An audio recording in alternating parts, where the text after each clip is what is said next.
Täna tahaks rääkida iisopist, et iisop on Eestimaal ka selline hästi kasvav aiataim, et ta ei ole selline külmatundlik, püsib hästi, võite julgesti aedadesse panna ja ta on ka ilus, et iluaeda panemiseks täiesti sobilik ja siis saab nagu kaks ühte panna.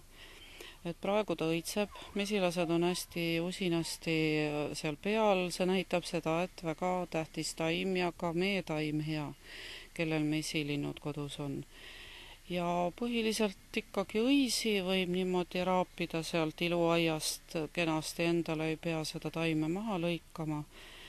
Ja kuivatage ära hästi õhulises kohas, mitte päikse käes, ja siis talveks on ta paras võtta nii köhaädade puhul ja külmetuste puhul, ka kõhupuhituste kõhuhädadele, tugevalt põletikuvastane ja samas ka loputusteks hea ja vannidesse. Ja ka maitsetaimena teda kasutatakse, võib ka köögis perenaine panna liha peale natukene seal ergutada lihamaitset.